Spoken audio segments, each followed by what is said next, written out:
Josh Mahura and Brandon Montour are super close. You know, Brandon's one of my better friends, I'd say. So it should be no surprise that when Monty signed in Seattle, he wanted Muzz to come with him. Good person, comes from a great family. You know, really close with him, you know, off the ice, and we have a great relationship, and happy that, you know, he was able to tag along with me and have a familiar face coming into something new, but great human being, and on the ice, you know, he's a great player as well. Muzz and Monty's kinship began in Anaheim. They were both drafted by the Ducks in 2016 and 2014 respectively. They were even paired up for Josh's NHL debut, a game in which Brandon opened up the scoring. But life in the National Hockey League is seldom plain sailing.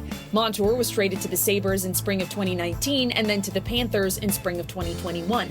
And in October of 2022, Mahura was waived by the Ducks and claimed by the Panthers, meaning the pair of young defensemen would once again join forces. You know, it was pretty awesome to come here with him and, you know, obviously be able to share that experience with him last year, but to kind of flip the page and kind of just focus on this year. And, you know, as a player, it kind of speaks for itself what he does on the ice. Mahura battled injuries last season and didn't play during the Panthers' Stanley Cup playoff run in 2024. But the Florida Panthers and Brandon Montour petitioned the NHL to ensure his name would be carved into the cup alongside theirs. Yeah, you know, obviously it felt great. I was there for 2 years and bonded with those guys really well, and, you know, also a big part of the team.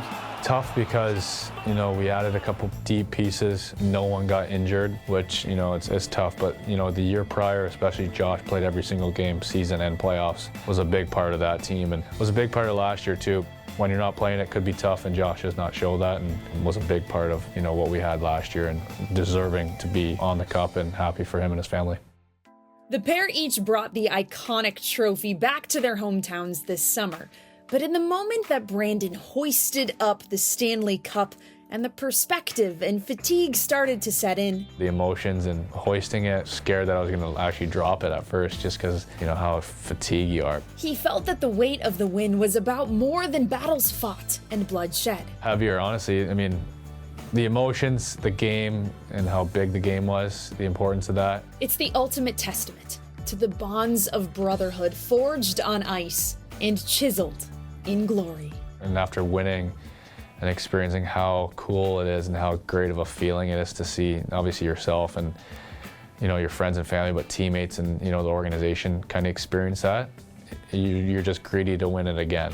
And once again, the tides of fate would turn to reunite Monty and Muzz, this time in the deep, where the two find themselves in neighboring lockers celebrating their shared history and each other's true colors. I don't know if there's one word just to describe his personality, but he's always going to have this little grin on his face and laughing of some sort. And, you know, I think for him, one of the biggest things is his competitive nature. And I think that people don't see that side, a lot of them, but, you know, I think it's so important for him to bring in that side out and kind of bringing everyone into the fight with him. Josh, you know, whether he's playing or not, it's the type of guy that's never going to show frustration. Good to his, you know, teammates, the organization, whoever's around him. And that's kind of what makes our relationship so good. We're similar personalities where you're always in a good mood.